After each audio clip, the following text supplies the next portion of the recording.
I built my first restaurant with money I borrowed from my father's union credit card when I was 23. He co-signed because I had a business plan that covered 30 pages, and because I've been working kitchens since I was 16. The place seated 40 people. I did the books on Sunday mornings before service and cooked the line 4 nights a week. By the time I turned 28, I owned 3 locations. By 32, I had 7. By 35, the number was 12, and I'd stopped cooking except for special events because my time was worth more spent negotiating leases and reviewing operational reports. My name is Simone Chandler, and I've spent 17 years building something that feeds 400 employees and their families. I say that up front because what happened started small, in a way that made me feel ridiculous for even noticing. And I want you to understand that I'm not someone who sees problems where there aren't any. I solve them. I've solved supply, chain disruptions, labor disputes, health code violations, hostile landlords, and a fire that gutted my flagship location 3 weeks before a James Beard nomination dinner. I don't panic. I assess, I document, I act. So when I started noticing that my husband was coming home later than usual, I didn't immediately assume anything. Oliver is an architect. He's been one for 19 years. We've been married for 14. Late nights are normal. Client consultations run over. Site visits take longer than planned. Contractors need decisions. I know how this works because I lived the same life in a different industry. But there were small things. He started closing his laptop when I walked into the room. Not slamming it shut, nothing that obvious. Just a casual hand on the screen, angling it away, finishing whatever he was doing before looking up. It was the kind of gesture you'd make if you were wrapping up work, not hiding something, so I noted it and moved on. He started doing laundry on Wednesdays. Oliver had never voluntarily done laundry in our entire marriage. He'd throw his gym clothes in if I asked, but he didn't have a laundry day. Now he did. Wednesday evenings like clockwork. I asked him about it once, casually, while I was reviewing payroll data at the kitchen table. "Just trying to help out more," he said. "You've been slammed with the new opening." I had been. The 14th location was launching in 6 weeks, and I was managing contractor delays, staffing interviews, and a liquor license appeal. It was a reasonable explanation. I thanked him. I went back to my spreadsheets, but I remembered it. Then there were the consultations. Oliver had always worked with interior designers. It's part of the process. Residential clients want someone to help them visualize the space, coordinate finishes, select furniture. He'd mention them occasionally, first names usually, or just the designer. But over the past 4 months, one name had started, appearing more frequently than others. Leah. Leah thinks we should go with the darker cabinetry for the Harrison project. Leah found this incredible tile supplier in Brooklyn.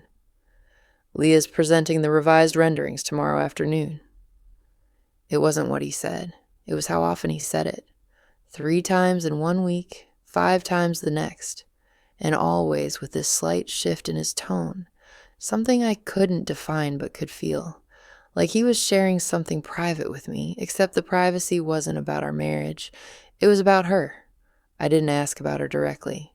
That would have been the obvious move, and obvious moves telegraph suspicion. Instead, I paid attention. 2 weeks later, Oliver mentioned he'd be working late on a Thursday because he and Leah were meeting with a client about a significant redesign for a brownstone in Park Slope. He said the clients were older, traditional, and wanted a full historical restoration with modern interventions. It was the kind of project he loved. He'd be home by 10, maybe 11. He came home at 12:47 a.m.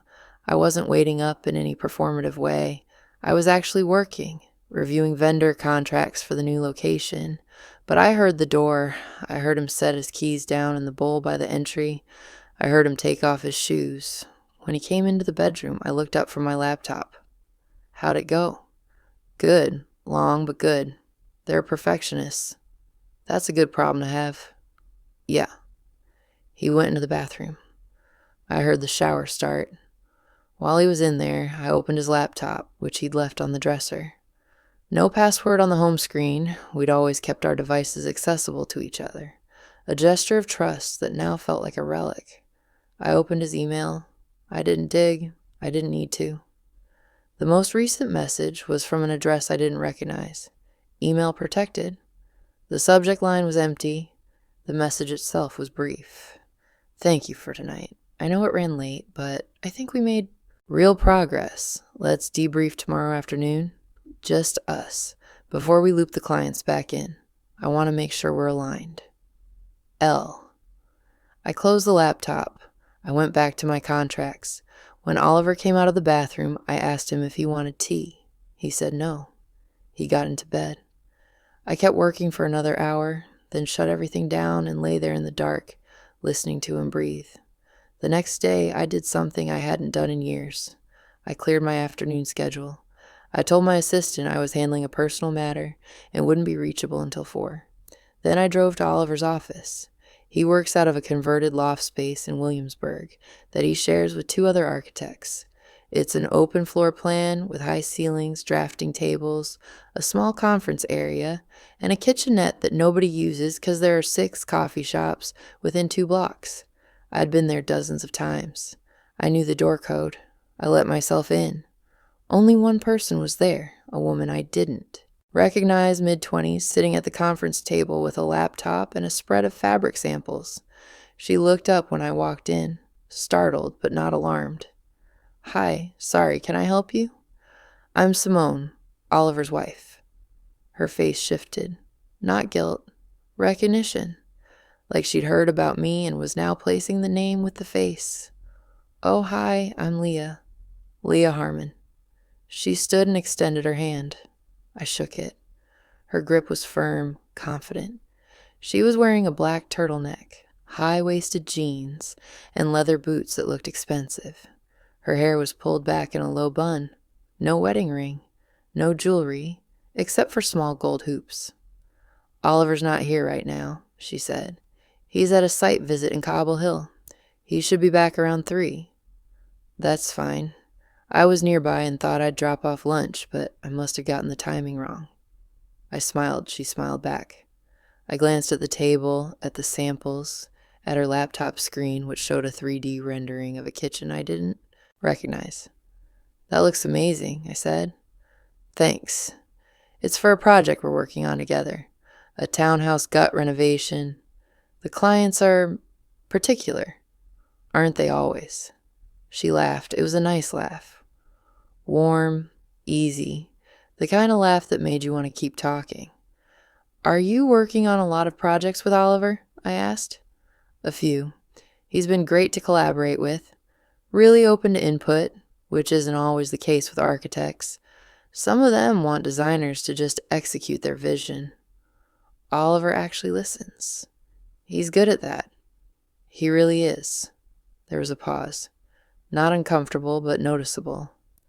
She looked at me with an expression I couldn't quite read. Friendly, maybe slightly cautious. I should let you get back to it, I said. Tell Oliver I stopped by? Of course. I left. I sat in my car for 10 minutes, hands on the steering wheel, staring at the building. Then I drove back to my office and spent the rest of the afternoon in a fog responding to emails I barely read and approving budgets I didn't fully review. That night, Oliver didn't mention that I'd stopped by. Leah must not have told him, or she had, and he'd decided not to bring it up. Either way, the silence felt intentional. I started paying closer attention after that. Not in an obvious way. I didn't go through his phone. I didn't demand explanations. I just listened. I watched. I noted patterns. Oliver started going to the gym more often. 3 times a week became 5. He started dressing slightly better for work. Not dramatically, just more care with the details. A nicer watch, a different cologne. Small things that individually meant nothing, but collectively suggested a shift in how he saw himself, or how he wanted to be seen. He also started talking about Leah's taste, not in a romantic way, but in a professional admiration that felt too frequent to be purely professional. Leah has this amazing ability to read a space. She walks into a room and just knows what it needs. Leah found this artisan who does custom plaster finishes, completely transformed the Harrison powder room. Leah thinks we should pitch a mid-century approach for the Greenpoint project. I think she's right. It was like she'd become his creative compass. And maybe that was all it was. Maybe I was reading into things that weren't there. But I couldn't shake the feeling that something had shifted, and I couldn't identify what. Then the invoices started coming. Oliver handles his own business finances. He has an accountant, but he reviews everything himself before it goes to her. We keep our business accounts separate, his architectural firm, my restaurant group, but we share a household account for joint expenses, mortgage, utilities, property taxes, insurance, the usual. In late September, I was reviewing our household account statements and noticed a charge I didn't recognize. $3,200 to something called Harmon Design Collective. I assumed it was related to one of Oliver's projects, maybe a client reimbursement that had been routed through the wrong account. I flagged it to ask him about it later, then forgot. 2 weeks later, another charge. $4,750. Same vendor. This time I didn't wait. I asked Oliver about it that night over dinner. "What's Harmon Design Collective?" He looked up from his plate, mid-bite. "What?" "There are 2 charges on our household account. Harmon Design Collective. A little over $8,000 total." "Oh, yeah. That's Leah's firm. Why is it coming out of our personal account?" "It shouldn't be. That's a mistake. I'll move it over." "What are the charges for?" "Consultation fees. She's been doing some work on a private project." "Which project?" "The one I've been telling you about. The brownstone restoration." "I thought that was a client project." "It is. But Leah's scope expanded and the clients wanted to contract directly with her for the interior work. I'm coordinating the architecture. She's handling finishes and furniture. The fees are hers, not mine. I probably ran them through the wrong account by accident. I'll fix it." He said this calmly, with no defensiveness, the way you'd explain a minor administrative error. I nodded. I finished my dinner. I didn't push, but I didn't forget either. The next day, I logged into our household account and downloaded 6 months of statements. I went through every charge, every vendor, every amount. The Harmon Design Collective charges appeared 4 times total. $3,200, $4,750, $2,900, $5,100, nearly $16,000. I opened a new spreadsheet and logged each one. Date, amount, description. Then I started looking at Oliver's business account. I didn't have direct access, but I had login credentials for our joint tax software, which pulled data from both his business and mine. I filtered for vendor payments to Harmon Design Collective. There were 8 additional charges, amounts ranging from $2,500 to $6,800. Dates going back 7 months. A total of $41,300. I sat there staring at the screen for a long time, trying to piece together what this meant. Consultation fees made sense. Designers get paid. But $57,000 over 7 months for a single project felt high, even for New York. And if these were client costs, why were some running through Oliver's business account and others through our personal account? Why wasn't the client paying Leah directly? I needed more information. I spent the next week quietly reviewing every financial record I could access without raising suspicion. I pulled transaction histories, credit card statements, payment logs. I didn't find anything else related to Harmon Design Collective, but I did find something else. Oliver had taken out a line of credit against the business. $75,000 opened 6 months ago. The balance was currently at $68,000. I felt my stomach tighten. Oliver had never mentioned a line of credit. We'd always kept our finances transparent with each other, not because we were required to, but because it was easier. We were both business owners. We both understood cash flow, operational expenses, capital investments. If he needed credit, he could have told me. I wouldn't have questioned it. The fact that he hadn't told me meant something. I called his accountant. Her name is Tracy Lawson, and she's been doing Oliver's books for 12 years. I've met her at firm events, exchanged pleasantries, but never worked with her directly. I didn't identify myself as Oliver's wife when I called. I said I was following up on a vendor payment inquiry and needed clarification on some charges related to Harmon Design Collective. Tracy was polite but guarded. I'd need to check with Oliver before discussing specific vendor relationships. Of course, I'm actually calling on his behalf. He's on site today and asked me to get some details so he can close out the project accounting. Do you have a moment? There was a pause. Can I call you back at this number after I verify with him? Sure. She didn't call back, which meant she either did verify with Oliver and he told her not to provide information, or she didn't reach him and decided to wait. Either way, the wall was up. I tried a different approach. I searched for Harmon Design Collective online. The company had a website, clean, minimalist, the kind of design that signals expensive taste. The portfolio section featured a dozen projects, luxury apartments, brownstone renovations, Hamptons estates. Each project was tagged with a collaborating architect's name. I recognized a few. All of them were high-end, all of them in New York or nearby. All of them featured the same aesthetic, understated, elegant, expensive. Leah's bio described her as a spatial storyteller who bridges the gap between architectural vision and lived experience. She had a degree from Parsons, a fellowship year in Milan, and 7 years of independent practice. The site listed her email and phone number, but no physical office address. I called the number. It went to voicemail. I didn't leave a message. I drove back to Oliver's office the next day, unannounced again. This time he was there. He was standing at his drafting table, reviewing blueprints with one of his partners, a man named Dominic Shelton. They both looked up when I walked in. Simone, hey. Oliver's tone was surprised but not unwelcoming. Hi, sorry to drop in. Do you have a minute? Yeah, of course. He glanced at Dominic. Can we pick this up later? Dominic nodded, gathered his things, and left. Oliver walked over to me, hands in his pockets. What's up? I wanted to talk about the Harmon Design charges. His expression didn't change. I moved those over to the business account. Should be corrected by now. I know, but I'm trying to understand the total amount. It's a lot of money. Leah's work is worth it. The clients are thrilled. I'm sure they are, but why are you paying her? Shouldn't the clients be paying her directly? They are for most of it, but she's also been consulting on some of my other projects, helping me refine presentations before they go to clients. It's been really valuable.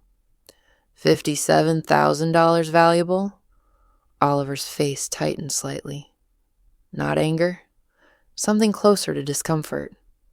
It's been over 7 months, Simone. And it's an investment. Her input has helped me close 3 projects that I might not have otherwise. 3 projects. Yeah? Which ones? He named them. I recognized 2 from previous conversations. The third was new. And the line of credit? I asked. When were you planning to mention that? Now his jaw set. I was going to tell you. I've been managing cash flow carefully. It's not a problem. You took out $75,000 without telling me. That feels like a problem. It's my business, Simone. I don't micromanage your restaurant budgets. You would if I was leveraging our household assets without telling you. I'm not leveraging household assets. It's a business line secured by business equity that you live off of, that we live off of. There was a long silence. Oliver looked at me with an expression I'd seen before, but never directed at me. It was the look he gave contractors who questioned his designs, the look that said, I know what I'm doing, and your concern is noted but irrelevant. I'm handling it, he said quietly. You don't need to worry.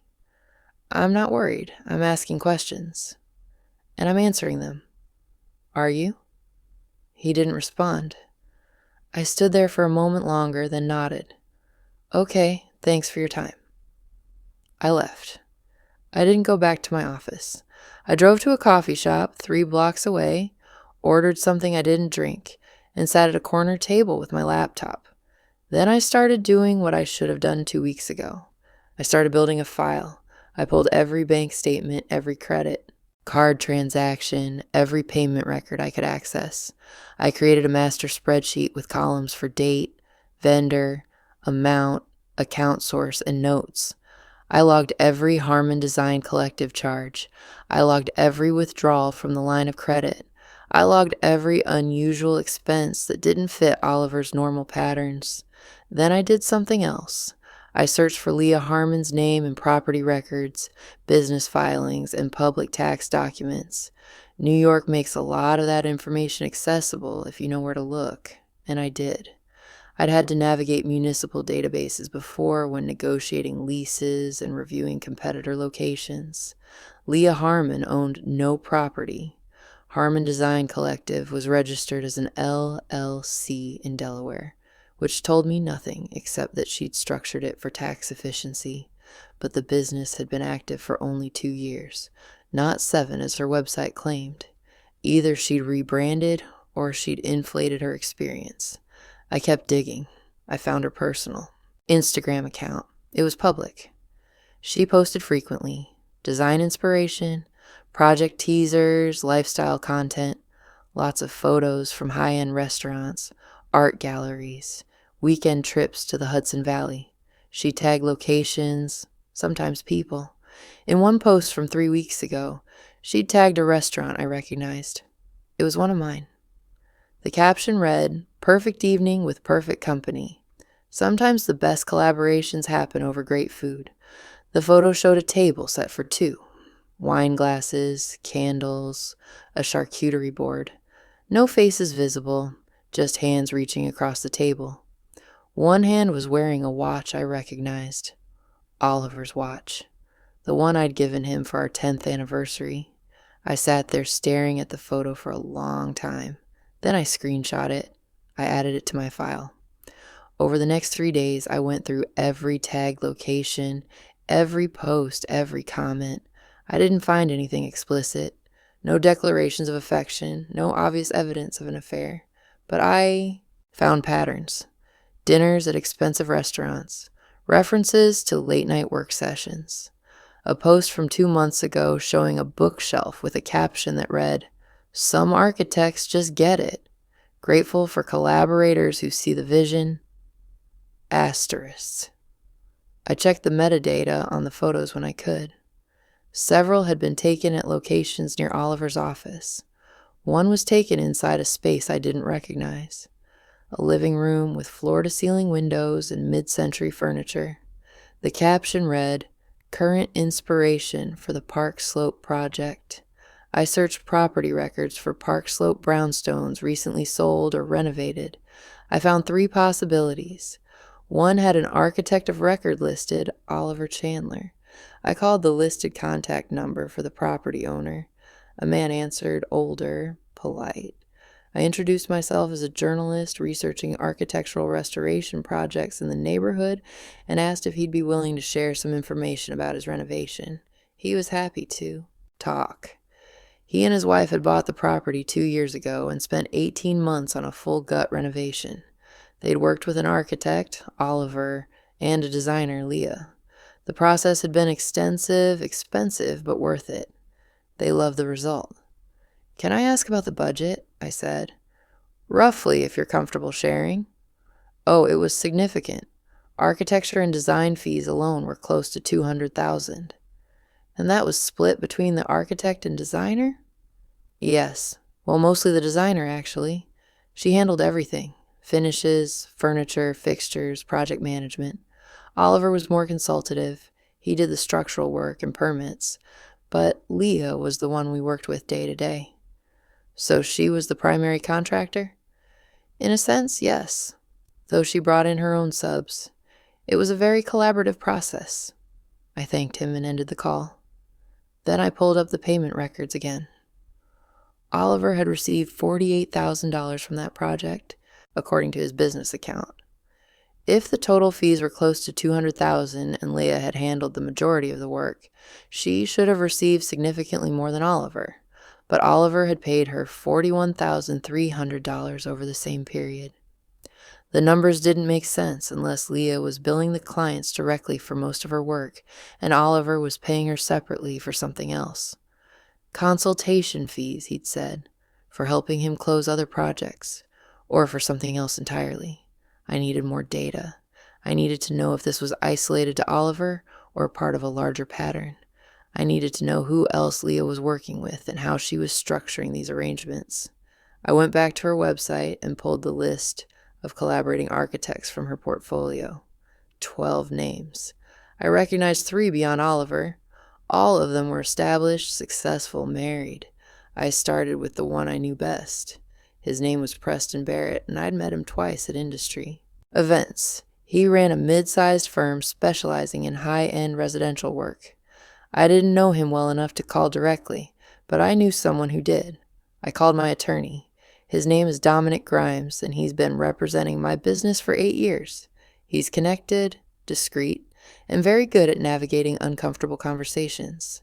I told him I needed background information on a potential vendor and asked if he could make some quiet inquiries about Preston Barrett's recent projects and financial arrangements. "What am I looking for?" he asked. "Payments to a design firm called Harmon Design Collective, large amounts, frequent transactions, anything that seems unusual." "You want to tell me what this is about?" "Not yet." He was quiet for a moment. "All right, give me a few days." 3 days later, he called me back. "I talked to someone who works adjacent to Barrett's firm. Not directly employed, but close enough to have visibility. They confirmed he's been working with Harmon Design for the past year. Payments have been significant. Over $100,000 according to the source. For what? Design consultation, project coordination, client relations, the usual. But here's the interesting part. Barrett's wife filed for separation 2 months ago. I felt something cold settle in my chest. Do you know why? Officially, irreconcilable differences. Unofficially, the source implied there were financial irregularities that came to light during asset review. Nothing illegal, just not transparent. Did the source mention Leah Harmon specifically? No. But when I asked if the payments to Harmon Design were part of the dispute, they said it was possible. I thanked him and hung up. Then I pulled up the list of architects again. 12 names.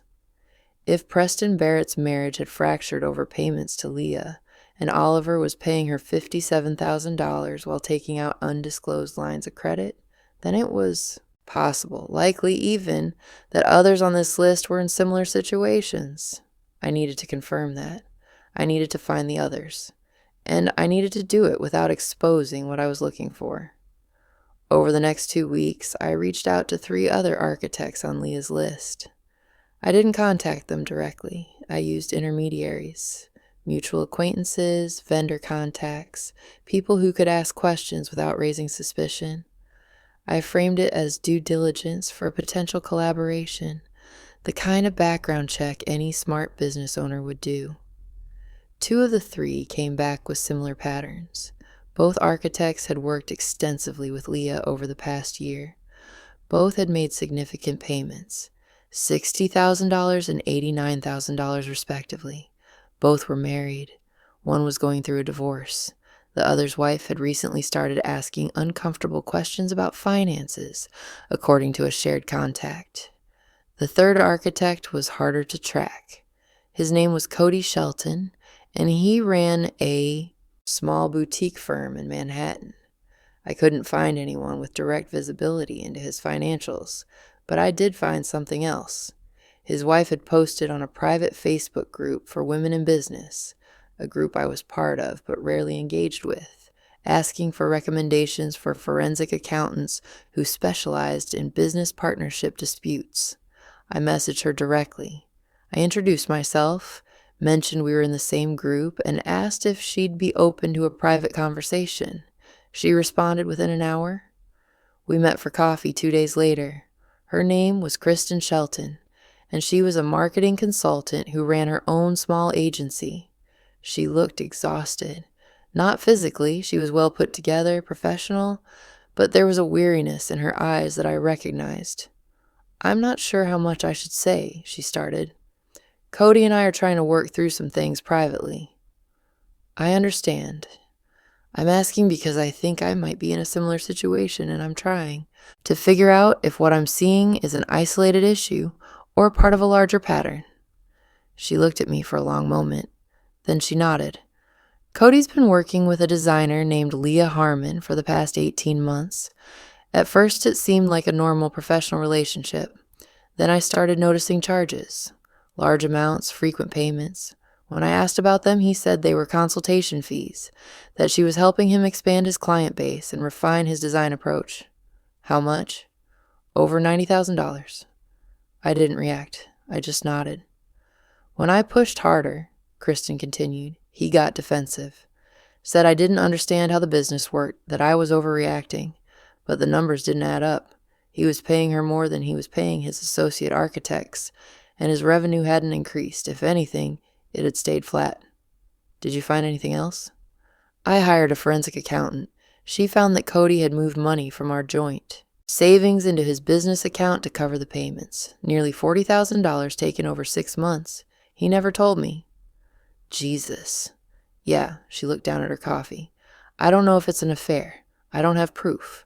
But I know he's been lying to me, and I know Leah is at the center of it. So I asked him to stop working with her. He refused, said it would damage his professional reputation, and that I was being paranoid." "Are you still together?" "Technically, but we're sleeping in separate rooms, and I've consulted a divorce attorney. I'm not filing yet, but I'm preparing." I told her I was sorry. I told her I appreciated her honesty. Then I told her about Oliver. She listened without interrupting. When I finished, she leaned back in her chair and exhaled slowly. "So it's not just us." "No.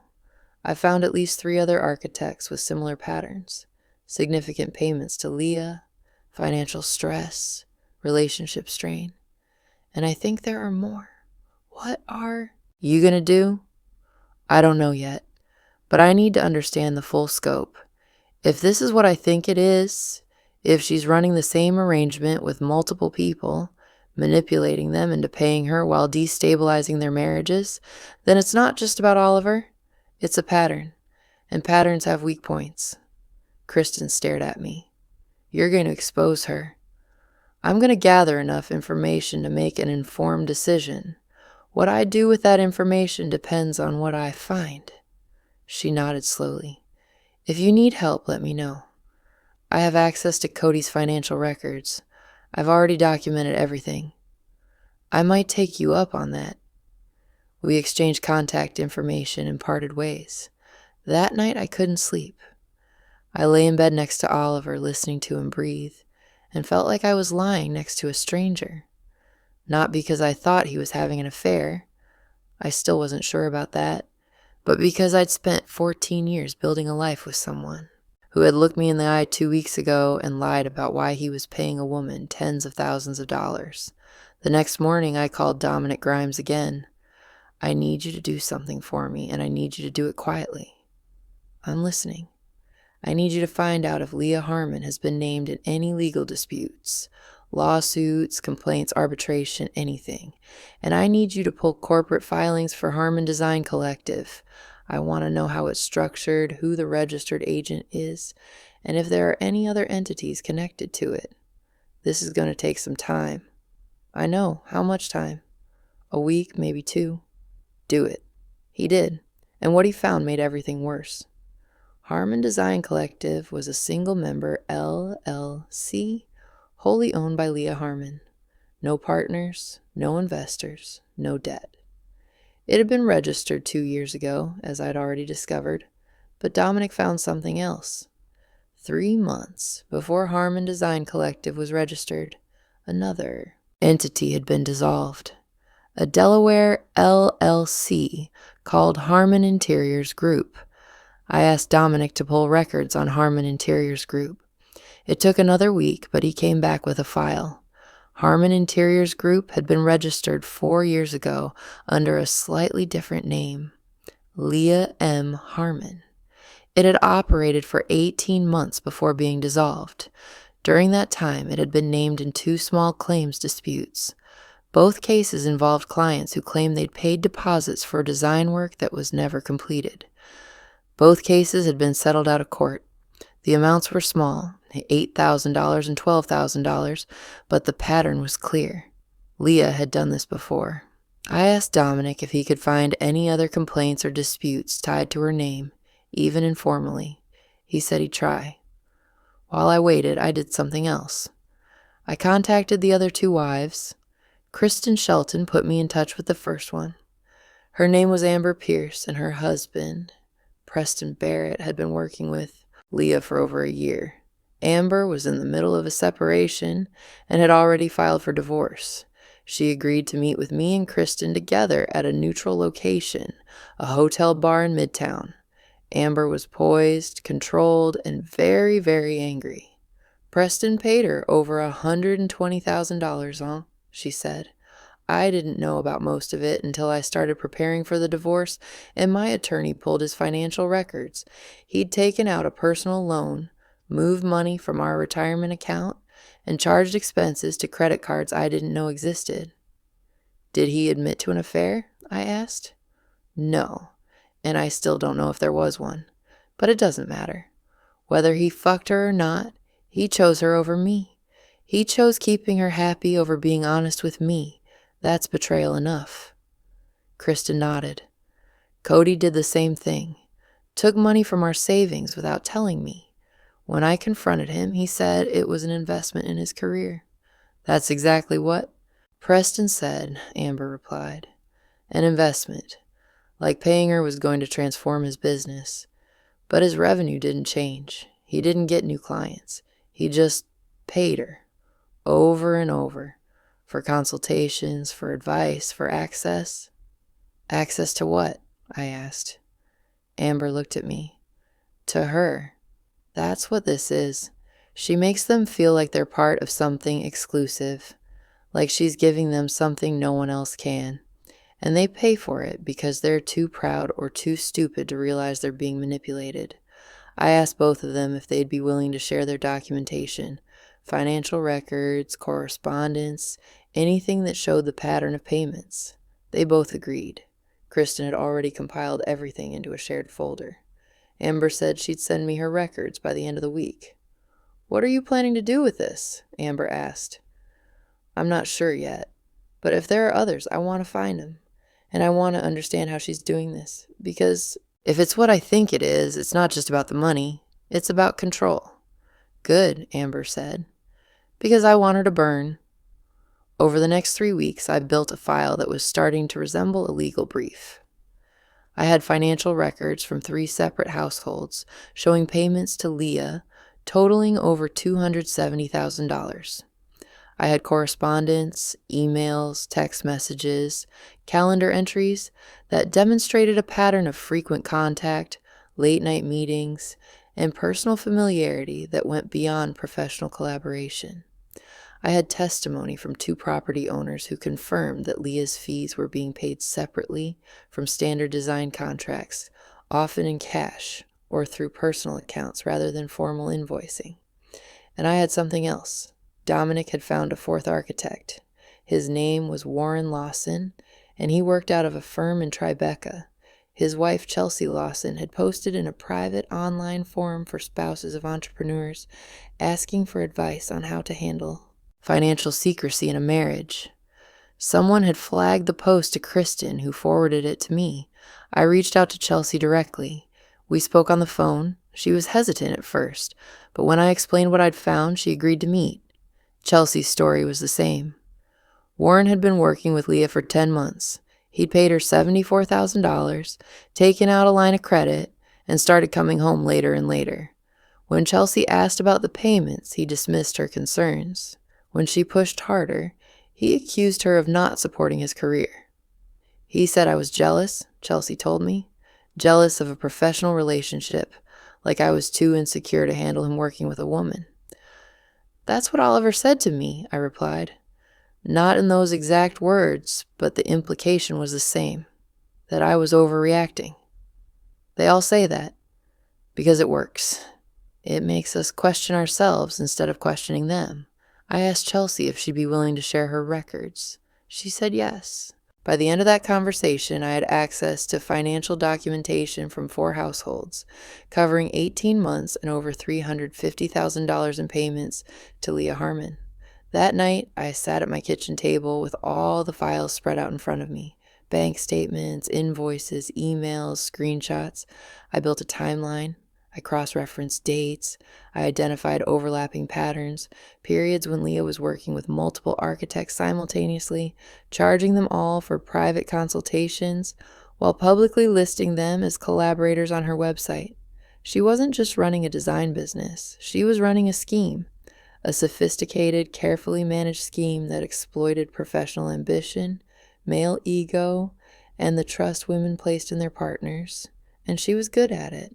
I didn't know yet if the relationships were sexual. I didn't know if she was sleeping with these men or just making them think she might. But I knew it didn't matter. What mattered was that she had convinced 4 highly educated, financially successful men to pay her extraordinary amounts of money for services that were either never rendered or significantly overvalued. And she had done it by making them feel like they were gaining access to something rare and valuable. She had leveraged their ambition. She had destabilized their marriages. She had taken their money, and she was still doing it. I needed to decide what to do with this information. I could confront Oliver privately, show him the evidence, demand an explanation. But I already knew what would happen. He'd minimize it. He'd reframe it as a professional arrangement I didn't understand. He'd accuse me of jealousy or paranoia. And even if I convinced him to stop working with Leah, it wouldn't address the larger issue. She'd still be out there, still running the same scheme with other architects, other families. I could expose her publicly, take everything I'd found to a journalist, a lawyer, a professional association. But that felt reactive. It would damage her, yes, but it would also damage Oliver, Preston, Cody, Warren. It would destroy marriages that might still be salvageable. It would make this about punishment rather than resolution. Or I could do something else. I could use the information the way Leah had been using her access, strategically, quietly, with precision. I thought about this for a long time, and then I made a decision. I was opening a new restaurant in 6 weeks, my 14th location. A flagship space in Brooklyn, 3 times the size of my other spots, with a rooftop bar, a private event area, and a chef I'd been trying to recruit for 2 years. The opening was going to be a major event. I'd already sent invitations to press, investors, city officials, industry colleagues. It was the kind of night where reputations were built or damaged based on who attended and what they said afterward. I decided to add a few more names to the guest list. I sent an invitation to Leah Harmon. I framed it as a professional courtesy, an opportunity for her to see the space, meet potential collaborators, network with architects and designers who would be attending. I mentioned that Oliver would be there, of course, and that I'd love for her to join us. She accepted within 2 hours. I sent invitations to Preston Barrett, Cody Shelton, and Warren Lawson. I framed these as industry networking opportunities, emphasizing the presence of high-profile architects and designers. All 3 accepted. Then I did something I hadn't done before. I reached out to Amber, Kristen, and Chelsea, and invited them to attend as well. Not as guests, but as collaborators. I told them I was planning something, and I wanted them there. "What are you planning?" Amber asked when I called her. "A presentation," I said. "A demonstration." "Of what?" "The truth." She was quiet for a moment. Then she laughed. It wasn't a happy sound. "I'm in." Kristen and Chelsea both agreed as well. I didn't tell any of them exactly what I was planning, because I didn't know yet. But I knew I needed them there. I needed witnesses. I needed people who understood the stakes. The next 4 weeks passed in a blur. I finalized the restaurant build-out. hired and trained staff, coordinated press coverage, and reviewed the opening night logistics a dozen times. I also worked quietly with the presentation designer to build something I'd never built before, a slideshow.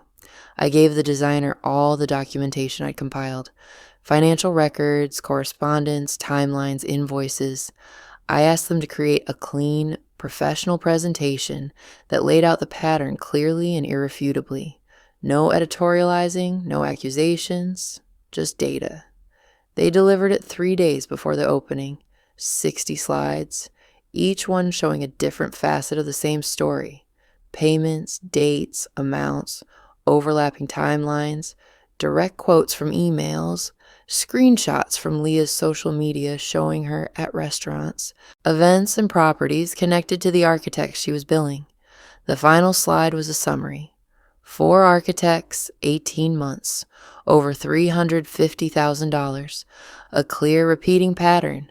I loaded the presentation onto a USB drive and tested it on the restaurant's AV system. The main dining room had a large screen mounted on the wall, typically used for private event slideshows or promotional videos. It would work perfectly. The opening was scheduled for a Thursday night in mid-November. I arrived at the restaurant 3 hours early to oversee final setup. The space looked incredible. Warm lighting, polished wood, open kitchen, greenery hanging from the ceiling. The rooftop bar was ready, stocked with craft cocktails and local wines. The private event area was staged with lounge seating and a small stage for remarks. Guests started arriving at 7. Press first, then investors, then industry colleagues. I worked the room, greeting people, thanking them for coming, accepting congratulations. I saw Oliver arrive with 2 of his firm partners. I saw Leah arrive 20 minutes later, alone, wearing a black dress and heels that made her look taller than she was. She scanned the room, spotted Oliver, and walked directly to him. I watched them talk. I watched the way she touched his arm, leaned in slightly when she spoke, laughed at something he said. I watched Oliver's body language shift, more open, more engaged. I watched him introduce her to his partners. Preston Barrett arrived with a date I didn't recognize. Cody Shelton came alone. Warren Lawson arrived with his wife, Chelsea, which surprised me until I realized she'd probably insisted on attending precisely because she knew Leah would be there. Amber Pierce arrived at 7:45, dressed sharply, scanning the room with the focus of someone looking for a target. Kristen Shelton arrived 10 minutes later, less hostile but equally watchful. By 8 o'clock, over 200 people were packed into the space. I gave a brief opening toast from the small stage in the event area, thanking everyone for attending and inviting them to explore the space, enjoy the food, and celebrate with us. Then I stepped down and let the evening unfold. For the next hour, I played host. I moved through the crowd, made introductions, answered questions about the menu and the design. I saw Leah talking to Preston Barrett, then to Cody Shelton, then to Warren Lawson. She worked the room like a professional, confident, and warm. At one point, she approached me. "Simone, this space is absolutely stunning. You should be so proud." "Thank you. I'm glad you could make it." "I wouldn't have missed it. Oliver's been telling me about your openings, and I've been dying to see one in person." "Well, you picked a good night. This is the biggest one yet." "I can tell. The design's incredible. Did you work with a specific firm, or was this all in-house?"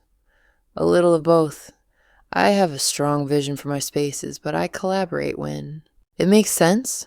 She smiled. "That's smart. The best projects are always collaborative." "They are," I agreed, "though it's important to make sure everyone's motivations are aligned." Something flickered across her face. Just for a second. Then it was gone. "Absolutely." I excused myself and moved on. At 9:15, I stepped back onto the stage and asked for everyone's attention. The room quieted. I thanked everyone again for attending and said I had a special presentation to share, a behind-the-scenes look at how the restaurant had come together and some of the partnerships that had made it possible. I gestured to the screen, which had been lowered from the ceiling. The lights dimmed slightly. I clicked the remote. The first slide appeared. It was a title card. The collaborative process, a case study. The room was still. I advanced to the next slide. It showed the name of an architecture firm, Oliver's firm. The slide after that showed a project name I recognized, The Park, Slope Brownstone. Many of you know that I've spent my career building partnerships, I said. Understanding how people work together, how trust is built, how value is exchanged. And over the past few months, I've had the opportunity to study a particularly interesting collaboration. I clicked to the next slide. It showed a financial summary. Payments from Oliver Chandler to Harmon Design Collective. Dates, amounts, $57,000 total. The room shifted. I heard murmurs. I saw Oliver's face go white. This is a record of payments made by my husband, Oliver Chandler, to a designer named Leah Harmon over the past 18 months. Consultation fees, he called them. I clicked again. Another financial summary appeared. This one showed payments from Preston Barrett to Harmon Design Collective, $122,000 total. This is a similar record for Preston Barrett, another architect in attendance tonight. Another click. Cody Shelton's payments, $93,000. And this is Cody Shelton. Another. Click. Warren Lawson, $78,000. And Warren Lawson. The room was completely silent now. I could see Leah at the back, her face frozen, her eyes locked on the screen. I could see the 4 architects all standing in different parts of the room, all looking like they wanted to disappear. What's interesting, I continued, is the pattern. 4 architects, same designer, same time frame, over $350,000 paid for services that, according to the clients these projects were billed to, were either never rendered or significantly overvalued. I clicked through the next series of slides, overlapping timelines, direct quotes from emails showing Leah scheduling private consultations with multiple architects during the same week, sometimes on the same day. Screenshots from her Instagram showing dinners and events with different collaborators, always framed as professional, but always including personal touches. I'm not here to make accusations, I said. I'm here to present data, because data tells a story, and the story it tells is that someone in this room has been running a very specific, very successful operation. An operation that preys on professional ambition, exploits personal relationships, and extracts significant financial resources under the guise of collaboration. I clicked to the final slide. It showed a simple summary. 4 names, 4 totals. 1 conclusion, pattern identified. I'm sharing this tonight because I believe in transparency. I believe that when someone is using trust as a tool for manipulation, the appropriate response is exposure, not rage, not revenge, just clarity. I turned to look directly at Leah. She was standing near the bar, her face pale, her jaw set. Several people had turned to look at her as well. Leah, if you'd like to respond, the floor is yours. She didn't move. She didn't speak. For 10 seconds, maybe 15, the room held its breath. Then she turned and walked toward the exit. Not running. Not dramatic, just walking. With the kind of controlled precision that comes from knowing you're being watched and refusing to give anyone the satisfaction of seeing you break. She left. The door closed behind her. The room stayed silent for another moment, then erupted into noise. People talking, questioning, turning to the architects, to me, to each other. I stepped off the stage and let it happen. Oliver was standing near the entrance to the kitchen, staring at me with an expression I couldn't read. Fury, maybe. Humiliation, definitely. I walked over to him. You want to talk about this now or later? I asked. You just destroyed me in front of 200 people. I presented information. If that destroys you, that's not my fault. You're my wife. I am. And you're my husband. Who spent $57,000 on a woman he refused to be honest with me about? It wasn't what you're implying. Then what was it? He didn't answer. He just looked at me. his face tight, his hands clenched. Then he turned and walked out. I didn't follow. The rest of the evening unfolded in a strange, surreal way. Some guests left immediately, uncomfortable with what they'd witnessed. Others stayed, morbidly fascinated, asking questions, speculating, offering their opinions on what had just happened. Amber, Kristen, and Chelsea found me near the kitchen and thanked me. Amber hugged me tightly. "That was perfect," she said. "It was necessary," I replied. By 11, most people had left. The staff started cleaning up. I stayed until midnight, helping break down tables and stack chairs. Not because I needed to, but because I didn't want to go home yet. When I finally did leave, I drove slowly, taking surface streets instead of the highway.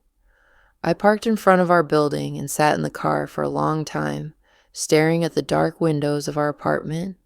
Then I went inside. Oliver wasn't there. His keys weren't in the bowl by the door. His phone went straight to voicemail when I called. I didn't leave a message. I poured myself a glass of wine, sat at the kitchen table, and opened my laptop. I had 43 new emails. Most of them were from people who'd attended the opening, asking follow-up questions or offering support. 3 were from journalists asking if I'd be willing to comment on what had happened. 1 was from Leah. The subject line was empty. The message was 2 sentences. "You've made a mistake. This isn't over." I read it twice. Then I forwarded it to Dominic Grimes with a note. "Document this. I may need it later." Then I closed my laptop and went to bed. Oliver came home 3 days later. I wasn't there when he arrived. I was at the restaurant managing the post-opening chaos, but I knew he'd been there because his clothes were gone. Not all of them, just enough to fill a suitcase. He left a note on the kitchen counter. It was brief. "I'm staying with Dominic Shelton for a while. I need space to think. We'll talk when I'm ready." I folded the note and put it in the file with everything else. Over the next 2 weeks, things moved quickly. 3 of the architects, Preston, Cody, and Warren, reached out to me directly, asking if I'd be willing to share the documentation I'd presented. They wanted it for their divorces, for their accountants, for their lawyers. I shared everything. Preston's wife, Amber, filed an amended petition that included fraud and financial misconduct. Cody's wife, Kristen, did the same. Warren's wife, Chelsea, told me she was holding off on filing, but had moved all their joint assets into accounts he couldn't access. Oliver's firm partners called me. They wanted to know if Oliver had used firm resources to pay Leah. I told them I didn't know, but that I could provide them with the same documentation I'd given the others. They thanked me and said they'd be conducting an internal review. Leah disappeared. Her website went dark. Her Instagram account was deleted.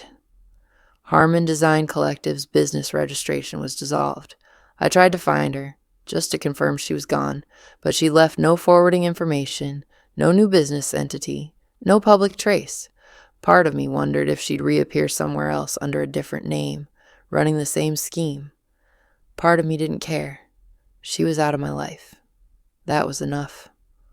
Oliver and I eventually spoke. It was 4 weeks after the opening, in a conference room at Dominic Grimes' office.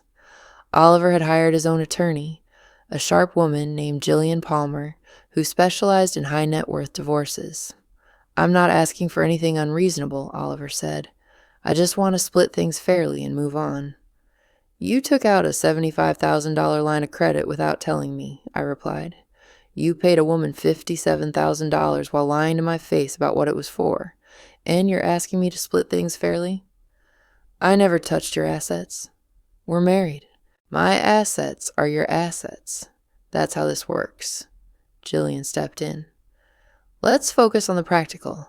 Oliver's willing to agree to a 50-50 split of marital assets minus the line of credit, which he'll assume responsibility for. No alimony, no spousal support, clean separation." "And the house?" I asked. "He's willing to let you keep it in exchange for a buyout based on the current market value." I looked at Oliver. He looked exhausted. Older, like the past month had aged him 5 years. "Did you sleep with her?" I asked. He hesitated. No. Do you expect me to believe that? I don't know, but it's the truth. Then what was it? Why did you pay her all that money? Because she made me feel like I was part of something important, like I was building something beyond the work. I know how that sounds. I know it was stupid, but that's what it was. I stared at him for a long time. Then I stood up. I'll agree to the split, but I want the house, the buyout, and a non-disparagement clause. You don't talk about what happened. You don't blame me publicly. You don't spin this into a story where I'm the villain. Fine. We signed the papers 6 weeks later. The divorce was finalized 3 months after that. I kept the house. I kept the restaurants. I kept moving forward. And I kept the file. All of it. Every document, every screenshot, every email. I didn't know if I'd ever need it again, but I had it, just in case. Because the thing I really learned in a way that changed how I saw the world, was that some people build trust so they can break it later. They invest in relationships not because they value them, but because they see them as resources to extract. And the only way to protect yourself is to see it before it's too late, to document it before it's denied, and to act before you're the one left holding the damage. Leah taught me that. Oliver confirmed it. And I'll never forget. 3 months after the divorce was finalized, I opened my 15th restaurant.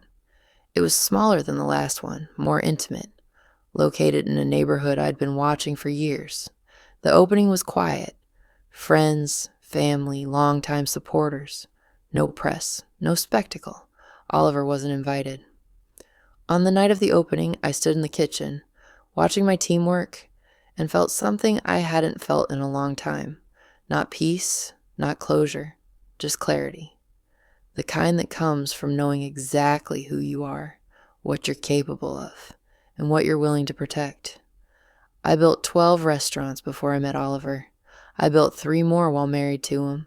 I've built 2 since the divorce. I'll build more, because this is what I do. I create spaces where people feel safe enough to be vulnerable, cared for enough to relax, and valued enough to return. I do that for strangers every night. I will never again fail to do it for myself.